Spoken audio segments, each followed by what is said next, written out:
jump in. We're going to talk about warrior and hero today. So I'm going back to the drawing board. So for those of you that were a part of Man Talk Mondays before, I'm going back to drawing this stuff out just because it feels more natural for me. So we have the warrior as the image of the mature masculine, and we have the hero as the image of the immature masculine. Now, from these places, this is what I really want to cover. I really want to talk about this, which I think we mostly miss and don't spend enough time talking about, but male aggression. So we're going to talk about male aggression a little bit today, as well as a few other things, but this is what I want to talk about. Number one, you can't get away from dealing with male aggression. Every single one of us has aggression inside of us purely by the fact that we are a man, okay? So let me make this very clear. None of us get out of aggression. Aggression is in you because you are a man. Now, how that's displayed is going to show up in one of two ways, and that depends on if we, let's see how high I can get up here. I don't know how high this video goes. Engage or deny. We have two choices. We can engage with it or we can deny it. And whether or not we engage with it or deny it, two things will happen. Number one, if we deny it, it will show up in violence and abuse. Physically, emotionally, spiritually, it will show up because you cannot get rid of the aggression. So when you shove that aggression underground and you're not honest about it, you don't engage with it, you don't properly channel it, you don't turn it into something, you don't what's the word I'm looking for? You don't transform it into something helpful, you will end up allowing it to show up in really, really horrible ways in your life. But it doesn't disappear. So most men are like, no, it just is gone. And that's what the crazy part about a feminized culture is. When we have a feminized culture, we think all male aggression is violence and abuse. So we think every part of male aggression shows up as violence and abuse. So you got to get rid of all male aggression, which I know, Dustin, you brought up. I am going to talk about this in, I'll get to your comment. Sorry that I've been gone, but you mentioned something even about what I said about feminized worship, that a lot of our worship ends up being this romantic thing because we don't want to do too much aggression in our worship. We don't want to do too much aggression in our prayer. We don't want to do too much aggression in this space because for most people, it means violence and abuse. Because we live in a culture that is trying to get rid of violence and abuse, and they think the only way to get rid of violence and abuse is to get rid of all forms of male aggression. But male aggression, when engaged with, is used to defend and extend. Which I'm not going to talk much about the extend part this time, but if you have ever heard me talk about legacy, this is coming from male aggression. You cannot develop legacy and you cannot build a lifestyle of transformation if you aren't engaged with male aggression. Because what happens is we think that in order to get transformation, I have to get lower and lower and lower and think I'm a piece of shit. Oh, you're right. My wife told me I'm not good in this way, so I must be terrible. So here I go. Oh, you know what?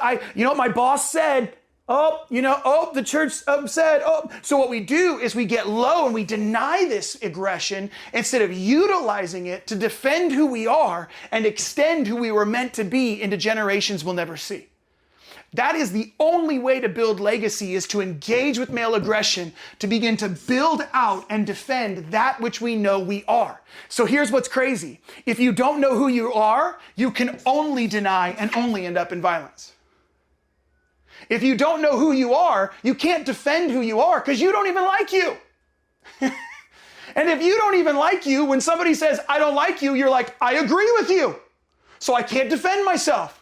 Therefore, I have to begin to deny that thing I feel, and I end up in anger, I end up in rage, I end up in all the other things that come under here because I don't know who I am, so I can't defend my position.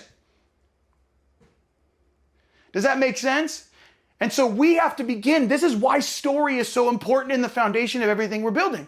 Because if we can engage with our aggression to defend who we know ourselves to be and extend that into our family and generations that we'll never be a part of, we can build a legacy without end. Because legacy has nothing to do with what you leave, it has everything to do with what you live. Does that make sense? So that is what we're trying to touch on when it comes to hero and warrior.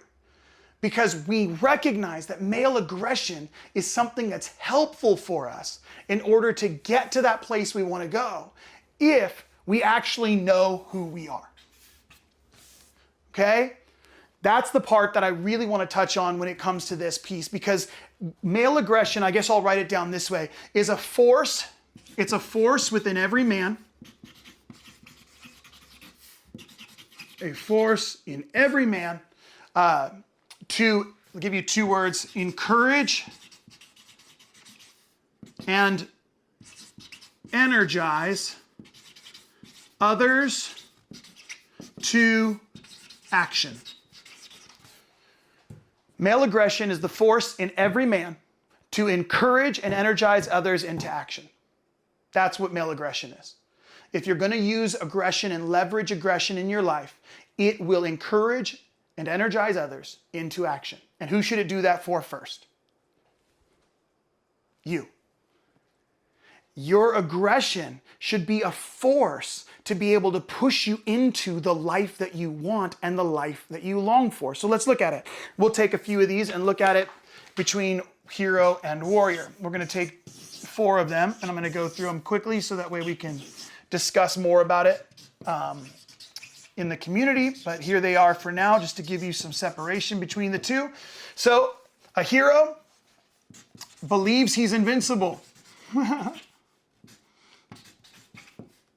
I'm gonna run into these. Guys, see, this is why I should write it out first. Look, I'll just run right into those. Invincible. And then a warrior is honest about their limitations. So first, the immature hero believes that he's invincible. But the warrior, a mature warrior, is honest about his limitations. Do you know what your limitations are? Do you know what your limitations are? Are you honest about those? Can you be honest about your limitations? Do you know where your weaknesses lie so that when you're honest about them, you can actually receive the care and the growth that you need? Because it's super unhelpful to think you're invincible. But guess what you're actually avoiding? What are you avoiding over here? You're avoiding vulnerability. We're avoiding vulnerability because we don't want to admit that we have weaknesses, because that means I'm vulnerable and you're probably going to take advantage of me. And I don't want to be taken advantage of. So I'm going to pretend that I'm invincible. But guess what? That keeps us in immaturity. That keeps us in immaturity, which we're trying to grow from. Look at the other one. So hero, the second thing is this. A hero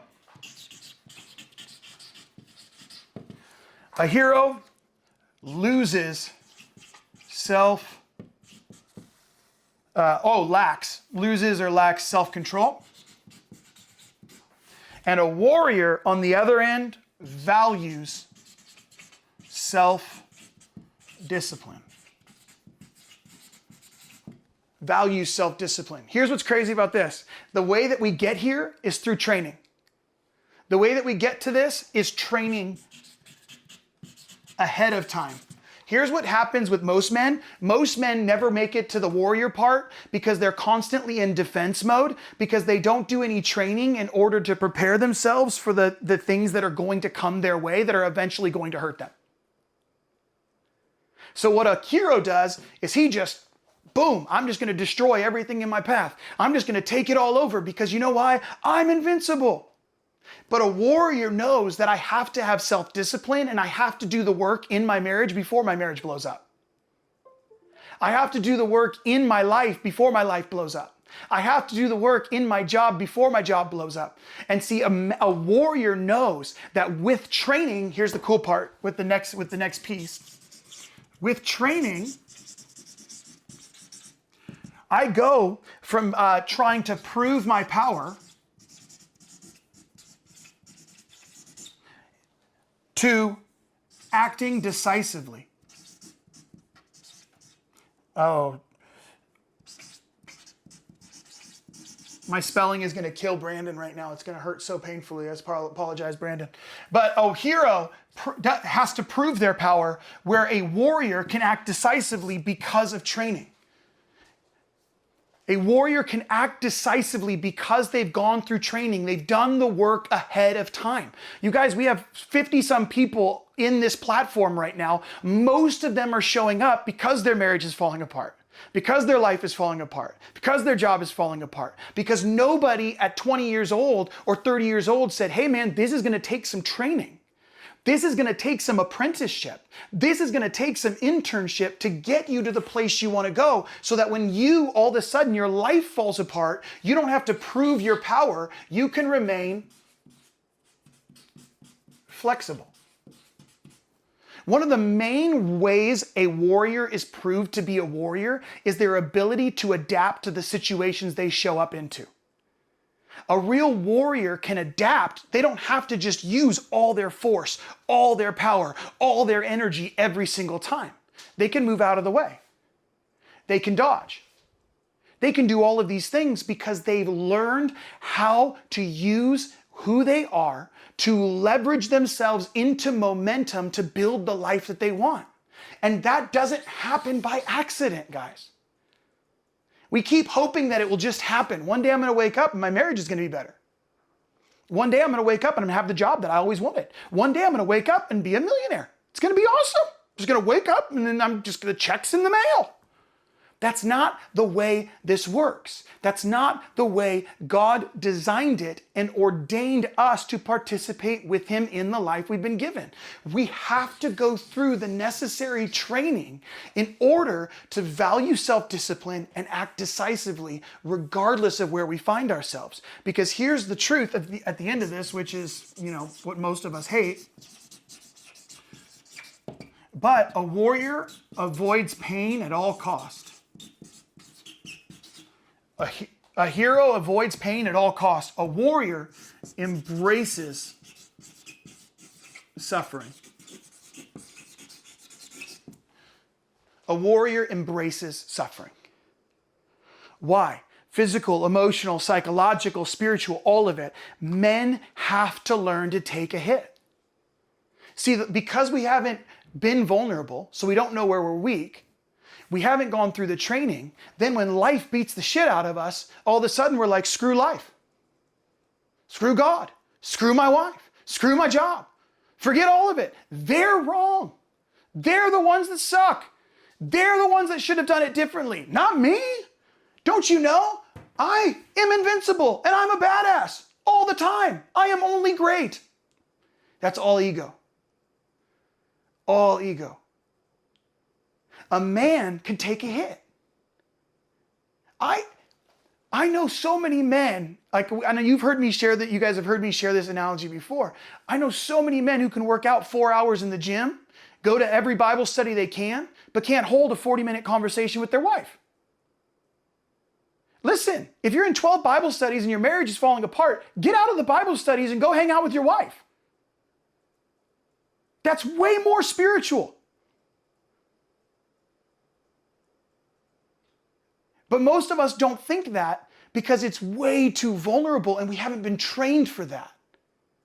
What we've been trained for is blaming and avoiding instead of learning how to take a hit. Yeah, because if I sit with her, she's going to tell me things I don't want to hear.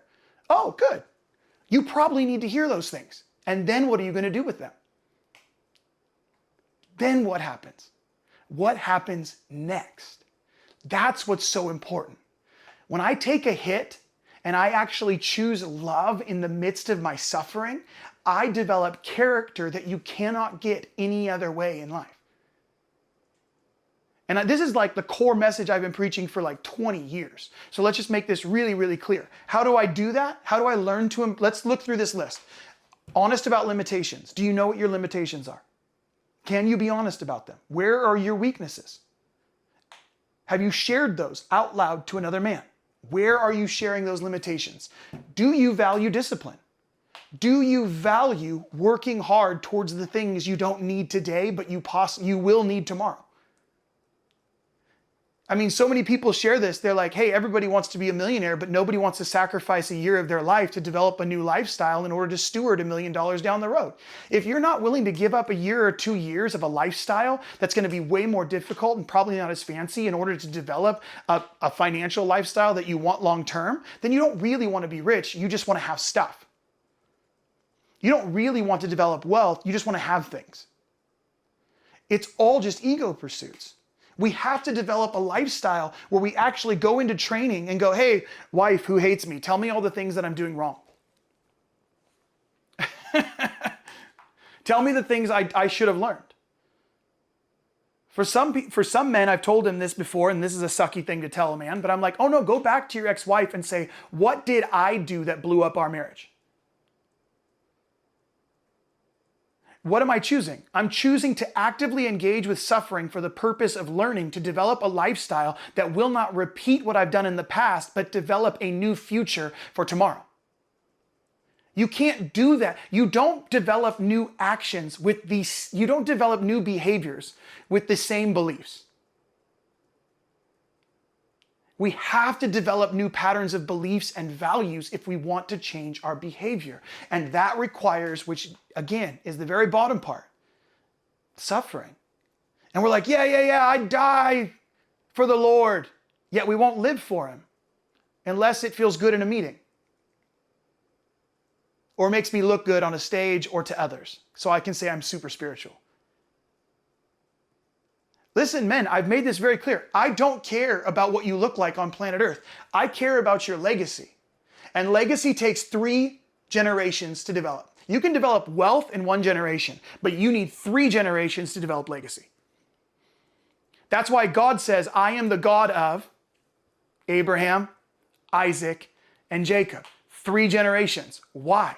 Because if he was just the God of Abraham, it wouldn't have made an impact. He has to be the God of Abraham, Isaac, and Jacob in order for it to be true and to become legacy. So if you aren't thinking about your great-grandkids, then you aren't thinking far enough in the future. If you're still trying to figure out marriage so that you can have a happy wife, happy life, then you are missing out on developing the legacy you were meant for. Because this isn't about you, it's about your great-grandkids. That's what this is about. And you're like, well, my marriage is already blown up. This has already taken place. Oh, I already messed up here. Great. You didn't have this information 5 years ago. You didn't have this information 10 years ago. We can't do anything about that. But you can invest what I'm telling you today, right now. So what do you do with the mess that's in your hands? How do you invest the mess that you have in your hands to develop something better than what you had yesterday? That's what a warrior thinks about. That's what a warrior does. Before I get into this last piece, because I want to close out with just a little reading from the book, I want to ask you 2 questions and I want a couple of you guys to answer. It's 2 parts. Number 1, whichever one you want to answer is great. Number 1, which one of these 4 things is the hardest for you? Which one stands out to you and you feel like this is the hardest for me? Or answer this question. What have you been doing with your aggression? Have you been denying it or have you been engaging with it? Did somebody tell you to deny it? Did somebody tell you to turn it off? Did somebody tell you stuff it down? Like, what are you doing with your aggression? So I want as many of you to answer as you can. Which one of these stands out to you and why? And what are you doing with your aggression? Either of those questions, I don't care which one you answer, but I want to hear from a few of you. So go ahead and use the hand raising button and let's have a little discussion about this before I read the last part and get us out of here.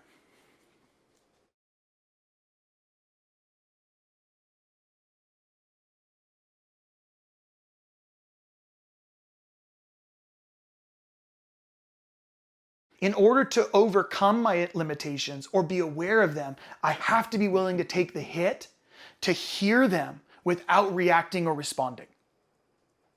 Like, it has to be like, even this morning, so I'm in your boat, even this morning, I'm like, thank you, sir, may I have another? You know what I mean? Like, that is really the way it has to be. We have to get good at it. And I'm watching so many men, like, they're like, I want a deeper connection with my wife. And then their wife is like, hey, you suck in this area. And they're like, Deuces to you, lady. Screw you. I'm not even having this conversation.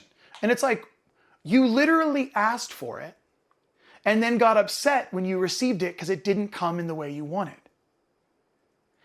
To me, that's the gospel, guys. Like, that's just Bible, right? Like, we wanted a king who came and saved us and fixed our lives. Instead, he saves us from our sin. Well, I'd rather be all the other things. And he's like, well, you don't get those. You get eternity. Well, and we're like, yes, we love that. But really, we're so unsatisfied in our regular lives because it's not showing up in the package we wanted. It's really hard to receive. And that is why I keep saying men have to learn to take a hit. Like, and the more hits you take and the more you don't respond, the deeper connection you'll have with your spouse and your friends, and the more you can grow. Because have you ever been, okay, so anybody else, I'll end with this, then we get to a couple more questions, sorry. But have you ever been to like doing a sport or going to the gym with friends versus going by yourself? Okay, like I did this, I think I've shared this story before, but I would snowboard a ton when I was younger, okay? Now my body is not down for that, but I would snowboard a ton. We'd go like 5 days a week, get up at 5 in the morning, be back for work, the whole deal. We'd go up and snowboard. Finally met this dude, he's awesome, hang out with him, works for Burton Snowboards. Great, I get all this free gear, super dope. Then he invites me one day to go to the mountain with the Burton Snowboard team. And I'm like, I'm pretty good, but there's no way I'm doing rodeo flips and doing these huge jumps, but but I'm gonna go. So I go with them, and by nature of being around people who are better than us, we get pushed farther than we would have gone, and we do things we didn't know we were capable of. That only happens when the pressure comes on us of being around people who are further along than we are.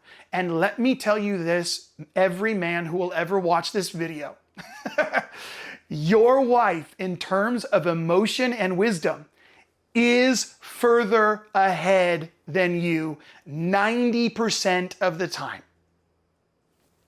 Sorry. It's the way God designed it. That's why every version of wisdom in Scripture is called a female. Wisdom is always a she. Why? Because they grow in a different pattern than we grow, spiritually, emotionally, and physically. It's the way God designed it. So when we're married, we lean on them for wisdom, and it doesn't come in the way we want because of our own insecurity. That's all it is. It's our insecurity. She just told you, Shane, like you probably could agree, she told you something you probably know, but because it came from her, you thought you should have been further along and probably celebrated. And instead, you got the very thing you were asking for, and it hurt. Because her wisdom is necessary for your growth. And that is the way it is for all of us. It's why I tell every young man, I'm like, just get married. Well, I don't know if I'm ready. Yeah, good luck with that. You're never going to be ready. That's like being like, well, I'll have kids when we're ready. Like, what are you going to be ready for? This is going to be the hardest thing you've ever done. Just get married, have kids, then learn to suffer, learn to sacrifice, learn how to take hits, and develop the life you always wanted, and build a legacy that's 3 generations and lasts outside of longer than you ever would have thought. That is a lot to take on as a man who's never gone through training because he's never been initiated. So he's still a hero trying to live out his dreams, but he doesn't know who he is and he doesn't know what he wants, so he has nothing to defend, so he just ends up in anger and violence, depression, and abuse. That is the cycle and the patterns we keep walking through. So I appreciate you sharing that. I hope that's a little helpful there. I want to read Anderson's because I know he's in a coffee shop. Becoming more disciplined than ever across all domains of life with aggressionness. I know where I have sucked and made excuses. My wife kindly reminds me, realizing that all the disciplines add up to leaving a legacy. That really is the goal. That's what we were talking about when it comes to our wives giving us that wisdom. It is the most painful place for us to receive it. But that is the way God designed it, so that we could come into our fullness. I mean, look at it. I mean, you want me to be, I've said this a bunch of times as well, and I keep sharing it. Jesus Christ is hung to the cross by his bride so that he could come into his fullness, so that she could come into her fullness. Like, if you're not willing to be crucified by your wife, then you're not really ready to embrace the fullness of what it means to be a husband. If I'm just being a dick. But that really is true. I have to have the fullness of her feminine aggression and wisdom come towards me. And if I can't contain that with my wife, how the hell am I going to do it out there? How am I going to do that out in the world with men who don't give a shit about me? These men are out there are going to try to tear me apart. They have no value for me. This woman values me and I can't even take a hit from her? Oh, dude, how am I going to do it out there with these other dudes? That's a huge question we have to pay attention to. If we can't do it in our homes, we stop pretending we're going to do it in the world. If we can't steward it in our own homes, if we can't steward it with the people we love the most, let's stop pretending we're going to do that with strangers out there who don't care about us. Look at this. This is what it says. It says, where did it start? Oh, there it is. It says, there is a story about a samurai attached to the household of a great lord. His lord had been murdered by a man from a rival house, and the samurai was sworn to avenge his lord's death. After tracking the assassin for some time, after great personal sacrifice and hardship, and after braving many dangers, the samurai found the murderer. He drew his sword to kill the man, but in that instant, the assassin spit in his face. The samurai stepped back, sheathed his sword, and turned and walked away. Why? He walked away because he was angry that he'd been spit on. He would have killed the assassin in that moment out of his own personal anger, not out of his commitment to the ideal his Lord represented. His execution of the man would have been out of his own ego and his own feelings, not out of the warrior within him. So in order to be true to the warrior inside, he had to walk away and let the murderer live. The warrior's loyalty then and his sense of duty are to something bigger beyond himself and his own concerns. The hero's loyalty, as we have seen, is always to himself. The hero's loyalty is to him. To impressing others, to impressing himself with himself, and to impressing others. But for the warrior, he's always submitted to something bigger than himself, honing himself into an efficient spiritual machine, which I love that language. And then this last line, he says this: we see the same warrior energy manifested in the Jesuit order in Christianity, which for centuries taught self-negation for the sake of carrying God's message into the most hostile and dangerous areas of the world. The man who is a warrior is devoted to his cause, his God, his civilization, even unto death. Which is why the first core value of the fight is death before death. Because if I've already decided to die and lay down my life, then regardless of how it plays out, I'm already in. You can't kill somebody who's already dead. You can't take something from me if I know I own nothing. I'm unstoppable and unkillable when I embrace this type of warrior energy and use that aggression tempered into something useful by engaging with it so that I can defend my life, my house, my legacy, and extend the boundaries of that which God has given me because I know who I am and I know what I'm capable of. Okay? Let's do the blessing.